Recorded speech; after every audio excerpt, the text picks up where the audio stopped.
नमस्कार, वंदे मातरम। दोस्तों, स्वागत है आप सबका सैनिक पाठशाला में। ओआरओपी 3 का भुगतान सितंबर के आखिर हफ्ते में चल रहा था। एरियर का भी भुगतान हो रहा था और 30 तारीख को ओआरओपी के बढ़े हुए रेट से कई सारे पेंशनर्स को भुगतान भी हुआ है।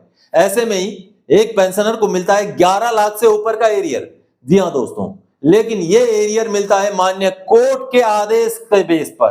पीसीडीए ने तो मना कर दिया, आपको नहीं देंगे, नहीं मिलेगा, लेकिन मान्य कोर्ट को सामने आना पड़ा और माननीय कोर्ट के आदेश के बेस पर सितंबर के महीने में इंटरेस्ट के साथ पेंशनर के खाते में 11,25,482 रुपए का एरियर का भुगतान करना पड़ा पीसीडीए को। इसके बारे में जानकारी दूंगा दोस्तों अमूमन मैं कहता रहता हूं आप सबको, जो हमारे पीसीडीए, पीएओआर, सीजीडीए हैं, ये हमारा पैसा आपको देने के लिए आसानी से नहीं बैठे हैं।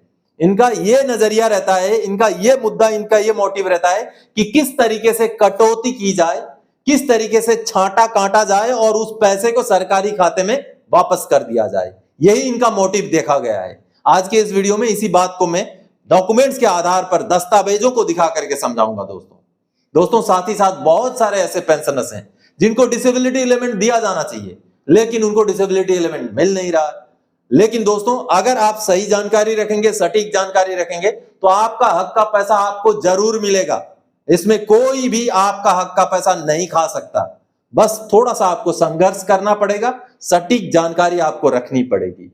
और ओआरओपी 3 का जो रिवीजन हुआ है, बहुत सारे पेंशनर्स को जो सही रिवीजन होना था वो नहीं हुआ है, उनका रैंक के हिसाब से, उनका लेंथ ऑफ सर्विस के हिसाब से। तो आपको ओआरओपी 3 में भी थोड़ा सा आपके आंख कान खुले रखने पड़ेंगे कि आपको सही पैसा मिला या नहीं मिला। आपको देखना पड़ेगा दोस्तों, चेक करना पड़ेगा। इसलिए सटीक जानकारी रखने के लिए सैनिक पाठशाला के साथ जुड़े जरूर रहिएगा। और चैनल को सब्सक्राइब नहीं किया है तो चैनल को सब्सक्राइब कर दीजिएगा, ताकि आगे जितने भी वीडियोस सैनिक पाठशाला में अपलोड हो उनका नोटिफिकेशन आपको तुरंत मिलता रहे। दोस्तों, सब्सक्रिप्शन करने के कोई पैसे नहीं लगते, इसलिए चैनल को सब्सक्राइब जरूर कीजिएगा। चलिए आगे बढ़ते हैं आज की जानकारियों की ओर। सबसे पहली जानकारी दोस्तों, एएफटी के आदेश पर पीसीडीए को देना पड़ा 11,25,482 का लमसम पेमेंट पेंशनर को। ओआरओपी 3 के साथ ही सितंबर के महीने में भुगतान हुआ है। जी हां दोस्तों, पीसीडीए ने मना कर दिया, आपको यह पैसा नहीं मिलेगा, लेकिन माननीय एएफटी ने न्याय दिलाया और माननीय एएफटी ने 8% ब्याज भी दिला करके पेंशनर को यह भुगतान करवाया है। चलिए मैं सबसे पहले आपको पेंशन स्लिप दिखाऊंगा, उनका पीपीओ भी जनरेट किया गया माननीय एएफटी के आदेश के बेस पर, वो भी दिखाऊंगा, और माननीय एएफटी का आदेश है वो भी दिखाऊंगा। चलिए देखते हैं दोस्तों, ये जो पेंशन स्लिप आप देख पा रहे हैं, ये लम सम पेमेंट का पेंशन स्लिप है, सितंबर 2024 महीने का, इसी महीने का पेंशन स्लिप है, जिस महीने में ओआरओपी 3 के भी एरियर का भुगतान हुआ है। और लम सम पेंशन स्लिप का मतलब एरियर का भुगतान होता है। अब देखिए इन पेंशनर को कितना एरियर मिला है, 11,25,482 रुपए। देखिए दोस्तों, अब ये एरियर ऐसा ही नहीं मिला है, इन्होंने कोर्ट में लड़ाई लड़ी, लड़ाई लड़ने के बाद माननीय कोर्ट ने जब इनको सही ठहराया, तब जाकर के पीसीडीए को ये एरियर रिलीज करना पड़ा है। जी हां, इनका पीपीओ भी जारी किया गया है एरियर रिलीज करने से पहले, और पीपीओ में डिटेल्स में लिखा हुआ है। ये देखिए, ये इनका पीपीओ है। अब इस पीपीओ में आगे अगर नीचे आप देखेंगे तो डिटेल्स में लिखा हुआ है कि ये पीपीओ कैसे जारी हुआ है। ये देखिए, माननीय एएफटी का जो आदेश है, उस आदेश के बेस पर ये पीपीओ निकाला गया है, और इसी पीपीओ के बेस पर पेंशनर को जो है ये 10 लाख रुपए का उनका लमसम एक्स ग्रासिया अमाउंट था, जिसमें माननीय कोर्ट का जो आदेश था कि ब्याज लगा के दो, जितना दिन आप कोर्ट के ऑर्डर के निकलने के बाद पेमेंट तक देरी करोगे उसमें 8% के हिसाब से ब्याज दो। तो ये देखिए, उस पीरियड का उनको 8% के हिसाब से ब्याज मिला है। लेकिन दोस्तों, इनका ये पैसा बंद रहा था 2009 में। देखिए 13 दिसंबर 2009 में वो भी शहीद हुए थे, वो दिसंबर 2009 में हुए थे। उसी समय में उनको ये एक्स ग्रासिया का पैसा मिलना था। अगर उस समय में उनको 10 लाख रुपए मिल जाता तो उसका क्या वैल्यू होता, और आज के डेट में क्या वैल्यू है, आप सोच के देखिए। और माननीय कोर्ट का जो आदेश था, ये रहा उनका माननीय कोर्ट का आदेश।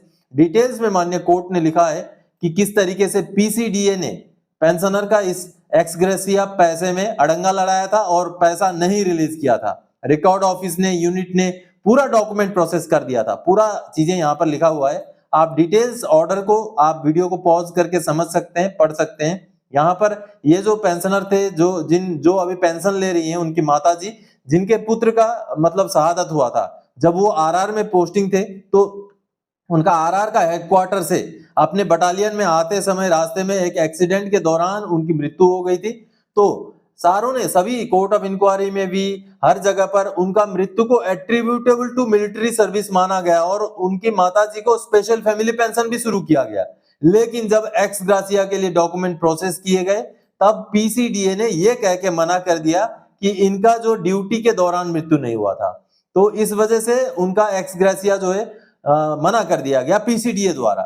लेकिन जब बाद में माननीय कोर्ट के सामने जाते हैं पेंशनर, ये जो फैमिली पेंशनर जिनको स्पेशल फैमिली पेंशन मिल रहा है, तो वो कोर्ट के सामने जाती हैं और कोर्ट में गुहार लगाती हैं। तो कोर्ट में इतने सालों की सुनवाई के बाद माननीय कोर्ट ने 2023 में ये जजमेंट दिया कि पेंशनर को 10 लाख रुपए का एक्स ग्रासिया का अमाउंट लागू है। आप ये वाला जो 11 नंबर पैराग्राफ अगर आप पढ़ेंगे तो यहाँ लिखा हुआ है, ये वाला केस था दोस्तों। तो कहीं ना कहीं देखिए, पूरा केस प्रोसेस हो जाने के बाद, एट्रीब्यूटेबल टू सर्विस डेथ माना जाने के बाद भी एक्स ग्रेसिया का भुगतान नहीं हुआ था। और ऐसे बहुत सारे लोग होंगे जो कोर्ट के पास नहीं जाते, तो उनका पैसा तो पीसीडीए के पास ही रह जाता है। फिर पीसीडीए ने मना कर दिया था, यानी कि पीसीडीए चाहता है कि जितना पैसा बचाया जा सके सरकार को वापस किया जाए, जबकि वो पैसा लमसम एक्स ग्रेसिया का पैसा 10 लाख रुपए 2009 में ही पेंशनर को दिया जाना चाहिए था। अब देखिए 15-16 साल बाद उस पैसे का वैल्यूएशन क्या है।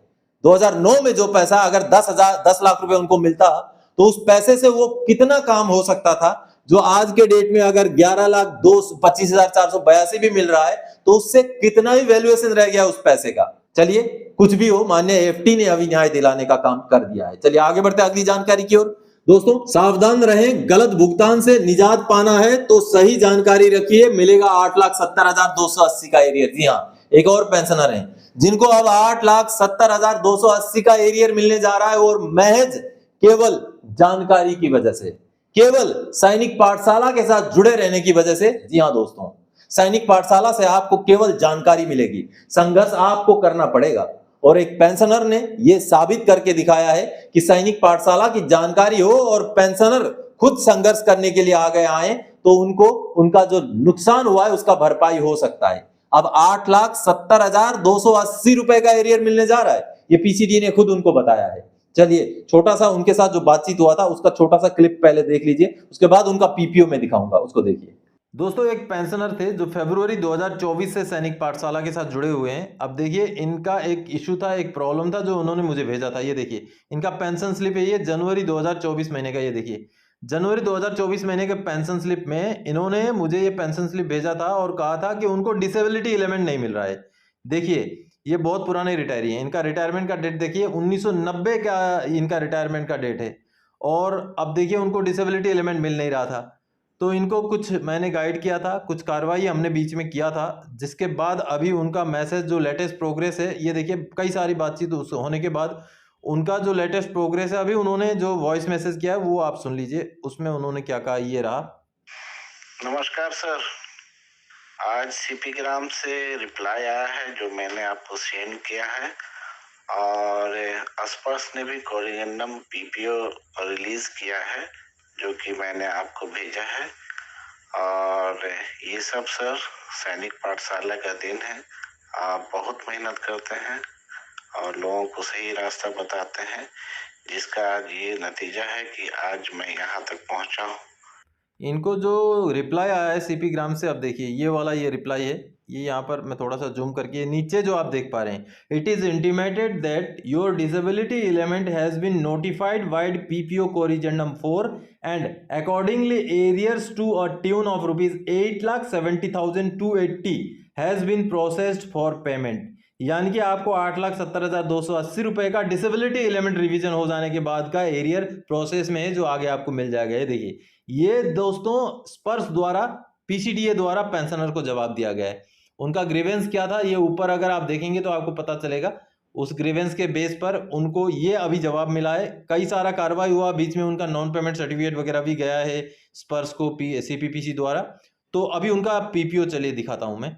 तो अभी आप सबने देखा दोस्तों कि उनको अभी तक डिसेबिलिटी एलिमेंट मिल ही नहीं रहा था, जबकि उनको लागू था, और अब उनको उसी डिसेबिलिटी एलिमेंट का 8,70,280 रुपए का एरियर मिलेगा, और उनका पीपीओ भी जनरेट हो चुका है। ये सामने आप पीपीओ देखिए, ये देखिए इस पीपीओ में उनको सितंबर 2007 से लेकर के अभी तक का पूरा डिसेबिलिटी एलिमेंट का पूरा रिवीजन कर दिया गया है। आप अगर ध्यान से देखेंगे सब कुछ इसी पीपीओ में लिखा हुआ है, किस किस समय में कितना रेट का डिसेबिलिटी एलिमेंट उनको लागू है, सारा हिसाब किताब कर दिया गया है। और जैसे अभी आपने सीपी ग्राम्स का ग्रीवेंस का रिप्लाई देखा, पीसीडीए द्वारा दिया गया, उस ग्रीवेंस के बेस पर अब उनका जो टोटल एरियर बन रहा था 8 लाख से भी ऊपर का, वो अब उनको मिल जाएगा। यानी कि आपको भी अगर डिसेबिलिटी एलिमेंट लागू हो और ना मिला हो तो आपको भी जागने की जरूरत है दोस्तों। सैनिक पाठशाला के वीडियोस देखते रहिए, आपको फायदा जरूर मिलेगा। चलिए आगे बढ़ते अगली जानकारी की ओर। बड़ा खेल हो रहा है, पीसीडीए की ज्यादती है या स्पर्श का फेल्यूर है? कहां गए रक्षा मंत्री जी? दोस्तों आए दिन स्पर्श में बहुत सारी ऐसी गड़बड़ियां देखी गई हैं। स्पर्श द्वारा पीपीओ निकाल दिया जाता है, रैंक में रिवीजन कर दिया जाता है, लेकिन पेंशन में नहीं रिवीजन होता है। पेंशन जितना है उतना ही दे दिया जाता है। किसी को हवलदार का जो है एडजस्टमेंट दे दिया जाता है, लेवल सुधार दिया जाता है, पे लेवल 04 से 05 कर दिया जाता है, लेकिन जो पेंशन है वो पे लेवल 04 का ही दिया जाता है। और ये स्पर्श में गड़बड़ी अब से नहीं है, जब से स्पर्श लागू हुआ है तब से है ये गड़बड़ी। लगभग 4 साल होने को है अब स्पर्श को इंप्लीमेंट हुए, लेकिन फिर भी स्पर्श में वही गड़बड़ियां हैं। रक्षा मंत्री जी को सामने आना चाहिए और स्पर्श में जो टीम है उनकी थोड़ा खिंचाई करनी चाहिए, क्योंकि इतना साल हो गया, इतना समय हो गया, बावजूद इसके अभी तक स्पर्श में इतनी सारी गड़बड़ियां कैसे रह सकती हैं। चलिए मैं आपको कुछ पीपीओ दिखाता हूं, उन पीपीओ को दिखा के समझाता हूं कि स्पर्श में कितनी सारी गड़बड़ियां हैं। चलिए उसको देखते हैं। दोस्तों ये जो पेंशनर का पीपीओ निकला था ये कुछ दिन पहले ही निकला था, सितंबर के महीने में निकाला गया पीपीओ था। 31 दिसंबर 2005 के रिटायरी थे, इनको एसीपी हवलदार लागू था, नायक रैंक के पेंशनर थे, 22 साल इनकी सर्विस थी, तो एसीपी हवलदारी को लागू करके इस पीपीओ को निकाला गया था। आगे आप देखेंगे नीचे तो पता चलेगा, ये देखिए पे लेवल भी 05 कर दिया, यानी कि हवलदार का पे लेवल एडजस्ट कर दिया। और नीचे ये देखिए पहले नो एमएससीपी था, हालांकि ये एसीपी है, तो अभी हवलदार ग्रेड का एसीपी उनको लागू कर दिया गया, ये देखिए। और सारा जो बेसिक वगैरह है हर चीज को चेंज कर दिया गया, उनका पे लेवल 04 से 05 कर दिया गया, बहुत सारी चीजें यहाँ चेंज की गई है। और ये पीपीओ 27 सितंबर 2024 को निकला है। अब दोस्तों इस पीपीओ के निकलने के बाद इन पेंशनर का पेंशन होना चाहिए था हवलदार के रेट से, लेकिन यहाँ पर ये आप देखिए 21,244 ही पेंशन रखा गया, यानी कि पेंशन में बढ़ोतरी नहीं दी गई। एमएससीपी या एसीपी हवलदार को एडजस्ट तो कर दिया गया देखिए, लेकिन उनको बढ़ोतरी नहीं दी गई। अब देखिए इसके बाद दोबारा से अब पीपीओ निकलता है, पेंशन में भी बढ़ोतरी है, लेकिन क्या खेल हुआ है वो आपको समझाता हूं। चलिए इस पीपीओ के निकलने के बाद भी एक पीपीओ इनका निकाला गया, उसको देखते हैं। ये देखिए उन्हीं पेंशनर का पीपीओ है, आप देखेंगे ये दोबारा निकाला गया पीपीओ है। नायक वाई ग्रुप के पेंशनर हैं, उनका पे लेवल 05 है, बिल्कुल हवलदार के हिसाब से उनका एडजस्टमेंट सही है। 31 दिसंबर 2005 के रिटायरी है और इनको एसीपी हवलदार एडजस्ट किया गया था, जो आपने पिछली बार पीपीओ देखा अभी थोड़ी देर पहले। अब इसके बाद ये जो पीपीओ निकाला गया है, ये पीपीओ निकाला गया है दोस्तों 4 अक्टूबर 2024 को। वो 27 सितंबर का पीपीओ, ये 4 अक्टूबर का पीपीओ। अब देखिए यहाँ पर बढ़ोतरी भी दी गई है, लेकिन किस तरीके से खेल हुआ है समझिए आप। उनका पेंशन को 21,244 यानी कि नायक का ये पेंशन है, उससे बढ़ाकर ओआरओपी 3 का रेट 23,569 लागू कर दिया गया है, बिल्कुल लागू कर दिया गया है। जबकि इनका जो पेंशन में बढ़ोतरी होना चाहिए था, ये नायक का रेट है दोस्तों, अभी भी हवलदार का रेट का पेंशन नहीं एडजस्ट किया गया है। जबकि आपने देखा एसीपी का एडजस्ट करके पीपीओ निकाला गया, उसके बाद ये दोबारा पीपीओ निकाला गया, पे लेवल 05 है, यानी कि हवलदार का पे लेवल है, लेकिन उनका जो पेंशन है ये देखिए 21,244 से बढ़कर 23,569 हुआ है। ये 22 साल के नायक हैं, 22 साल के नायक हैं जिनको एसीपी हवलदार ग्रांट किया गया है। थोड़ी देर पहले पीपीओ भी देखा आपने, एसीपी हवलदार ग्रांट किया गया पीपीओ, और उनका पेंशन में 23,569। चलिए ओआरओपी 3 का टेबल में ये पेंशन कहां ठहरता है वो समझाता हूं। तो ओआरओपी 3 का टेबल नंबर 7 है ये। इस टेबल नंबर 7 में आप अगर देखेंगे, देखिए टेबल नंबर 7 है। हमने देखा था हवलदार रैंक का उनको पेंशन मिलना था, क्योंकि एसीपी एडजस्ट करके पीपीओ निकल चुका था।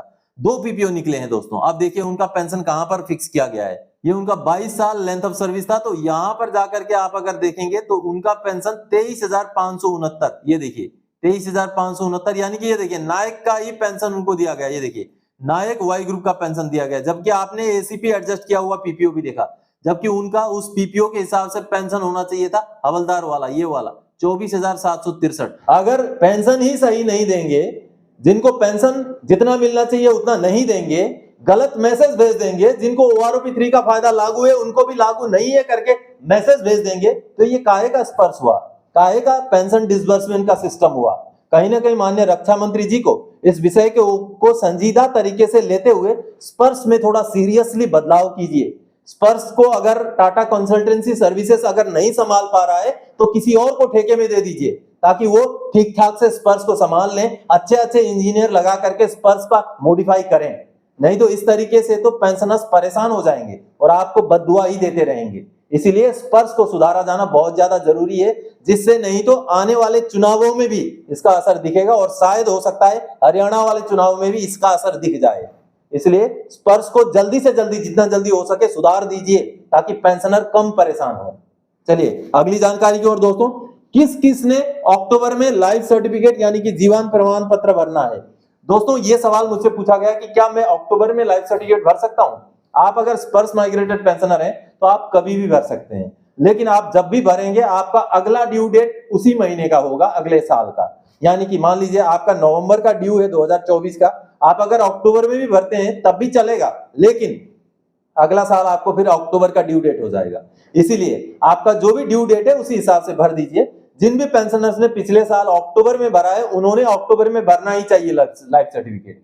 इसलिए सबसे अच्छी बात है आप स्पर्श के अंदर लॉगिन हो जाइए, स्पर्श के अंदर देखिए आपका ड्यू डेट कब का है, जब का ड्यू डेट है उसके हिसाब से आप अपना लाइफ सर्टिफिकेट भरिए। और लाइफ सर्टिफिकेट बहुत जरूरी है कि भरिए आप, और डिजिटल लाइफ सर्टिफिकेट भरिए दोस्तों, क्योंकि डिजिटल लाइफ सर्टिफिकेट सबसे जल्दी अपडेट भी हो जाता है और सबसे आसान भी है। और सरकार का ये एक बहुत अच्छा इनिशिएटिव है डिजिटल लाइफ सर्टिफिकेट, जो कि आसानी से आप घर बैठे बैठे भी लाइफ सर्टिफिकेट को सबमिट कर सकते हैं दोस्तों।